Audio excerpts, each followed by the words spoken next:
Hey everyone, welcome back to PyNet Labs, and this side me your instructor Jatin, and we are going to conduct this Q&A series, which is going to be on day 6. So as we are continuing with this Q&A series, which is about the networking questions and answers, in today's session we are going to deep dive into the wireless section, which is basically from your CCNA part. That what kind of questions can be up in terms of your wireless section. So let's get started with the very first question we have, which is going to be which IEEE standard is most commonly associated with the wireless LANs and the foundations of most Wi-Fi networks. So see, everybody knows that IEEE standards are there. Every particular technology is going to have a standard reservation, right? So in that case, when we are talking about this one, it's something you can say that over here, the correct answer is going to be 802.11 and N. The option number A is the correct answer because IEEE standards are commonly associated with the wireless LANs and serving the foundations, for most Wi-Fi networks, which is 802.11. So according to the options, we have the standard for wireless, which is going to be the option number A here. Now it's worth noting that guys, this 802.11n is a specific amendment to the original standard, which is 802.11. So introducing the improvements such as higher data rates and better reliability. So this is something we basically have in terms of the question number 51, the 802.11n, the option A is going to be the correct answer. Moving ahead back to the next question, guys, which is going to be that what is the primary purpose of CSMA CA, which is carrier sense multiple access collision avoidance, a kind of mechanism which is used in terms of wireless connectivity or wireless networking. And there are some options. Option A says that the very first we have is minimizing the signal interface, detecting the collision avoidance, as well as you can say the option third says optimizing the channel utilization. And the last option we have is ensuring encryption security, right? So if we talk about this CSMCA, guys, it's just something with this mechanism in wireless network. It is going to detect and avoid collisions, and this is used in managing access to the shared communication medium in a way that is going to minimize, the likelihood of multiple devices transmitting the data simultaneously. So this could result in data collisions by this mechanism, the CSMACA. You can say such as virtual carriers are going to sense the differential and they will improve the efficiency of wireless communications and also reduce the occurrence of collisions. So over here, it is just about detecting and avoiding the collisions. So this technology is used to, detect and avoid collisions inside the wireless network, which is the option number B, the correct answer for the question 52. Going back to the next question, we have which of the following is a security protocol commonly used to secure the wireless network by providing encryption and authentication. Quite easy, guys. You can see SNMP is not an encryption protocol. ARP is not an encryption, and ICMP is not an encryption protocol. So what's basically going to be the answer, which is the option number B, that is WPA2.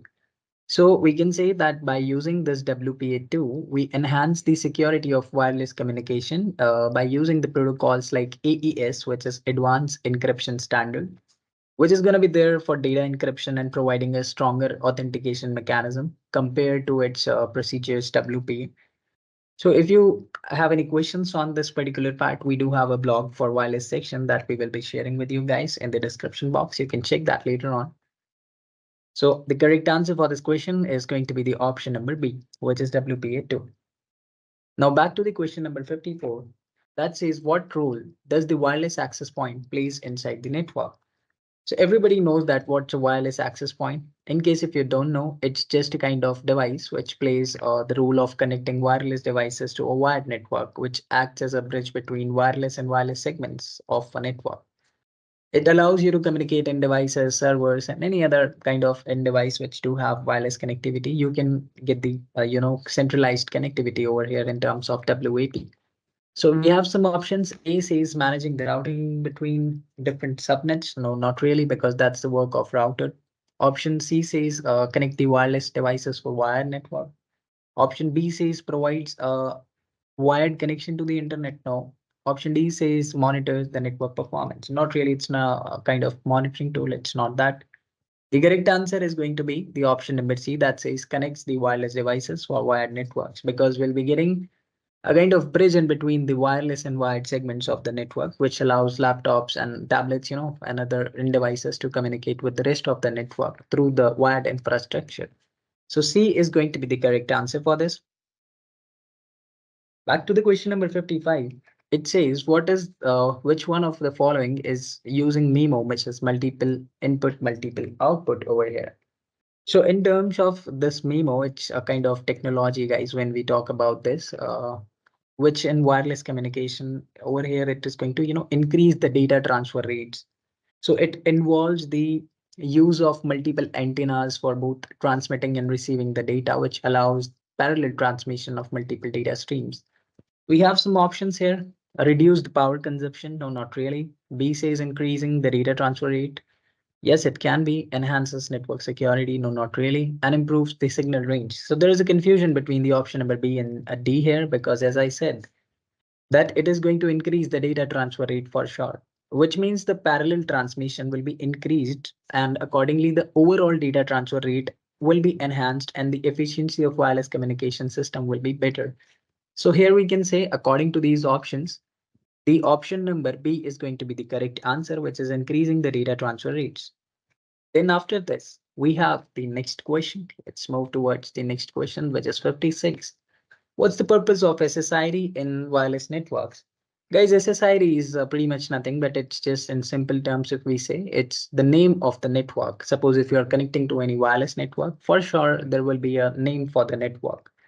So this is going to, it's a kind of unique identifier which will be assigned to wireless network. And also at the same time, it allows wireless devices to distinguish between different networks. So over here, it helps in ensuring, the device which you want to connect should be connected to the intended wireless network. Because if you are working in a large enterprise network, there will be multiple different SSIDs. So accordingly, you have to choose, and you will be having your login credentials and authentication passwords that you have to access this network. So name of the network is known as the SSID. Now over here, what's the correct answer? The option number B, which says identifying the wireless network. Then back to the question number 57, which of the following wireless technologies is designed for low power short range communication between the devices, often used in IoT application? It's a bit different part from the CCNA content, just because this Zigbee is there in wireless technology that is used for, low power short range communication between the devices. NFC is there, Bluetooth is not really an option. So for this one, the correct answer will be the option number B. So in terms of, you can say, IoT ecosystem where devices needs to communicate wirelessly over, relatively with a short distance while consuming minimal power. So that in case this Zigbee is a technology that will be used for low power and short range communication between the devices. So B is the correct answer for this question. Then we have the question number 58. In wireless communication, what does the term site survey refers to? We have some options: accessing the physical location of the network, evaluating security of wireless network, testing the data transfer speed of network, and conducting a survey on users. Over here, satisfaction. So see guys, in terms of site survey, these are all the options, but site survey is something which refers to, the process of accessing the physical location of the network device, which involves examining the environment, which is going to determine the best placement for access point, evaluating the potential sources of interference, and optimizing the overall wireless network infrastructure. The site survey is pretty much essential for ensuring optimal coverage, performance, and reliability in the wireless network.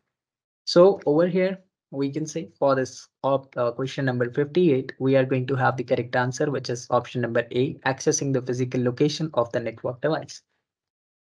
Now we have the second last question, guys. Very easy question. I'll give you some time. Take your time. The question goes, what role does this RTS and CTS, request to send and clear to send mechanism, plays in wireless communication? So as in the basics of, guys, you can say networking, let's say in the fundamentals of networking, these things comes up like what is CSMCD, what is this RTS and all that part. And CDS Just take your time. Just answer me on the comment box that what is going to be the correct answer. Options: authenticating the devices, managing QoS, avoiding collisions, and encrypting the data transmission. So take your time, guys. Do let me know the answer on the comment box. Everybody knows that. Pretty much fundamental. We have also discussed one similar question to this in this Q&A series, which is pretty much similar to RTS and CTS.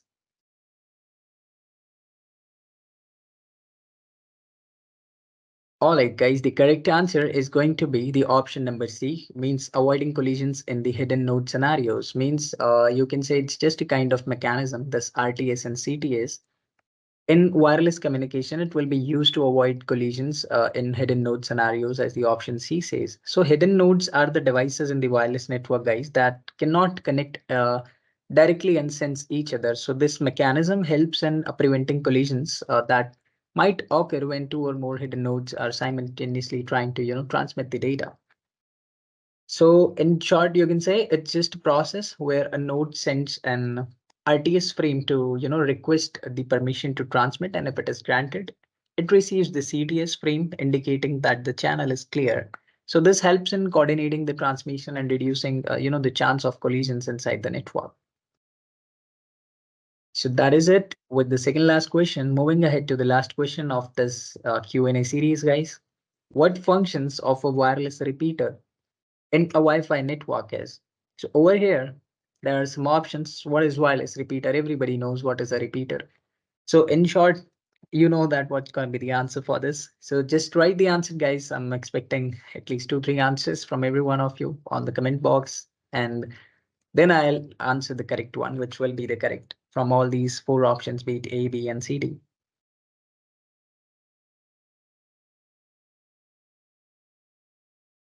So guys, the correct answer for this question is going to be the option number A, that extends the range of wireless network. Means the function of a wireless repeater in Wi-Fi network is just to extend the range of wireless network, and it is also known as a range extender, guys, because it receives the Wi-Fi signal from existing network and rebroadcast it into the areas with a weaker, or you can say, just a minute. Yes, so this helps in expanding the reach of wireless network and allowing the devices in more distant location. So that's going to be the thing over here. Yes, guys. So over here, this is going to be your, for this one, the question number 6 last, which is 60th, which is going to be the function of wireless repeater. The correct answer for this is going to be the option number A, which extends the range of wireless network. And I have already explained to you the same thing. So that is it, guys, for this Q&A series. I hope you all enjoyed this section, which includes the questions from wireless part. And also, if you need any assistance, please feel free to reach out on the comment box. We and our team will be there to assist you. Meanwhile, we will also add some blog links in the description box in case if you want to see that. We can share that with you as well. That will give you an idea to understand what exactly the content which is going to be there in the part of CCNA, which will really help you in getting a good descriptive understanding of what exactly the scenarios are there, what type of technologies and things are going to come up in terms of your wireless sections. So I hope, guys, you all enjoyed this Q&A series. Let's connect back next Sunday live 8 a.m. as per Indian Standard Time. Thank you for joining.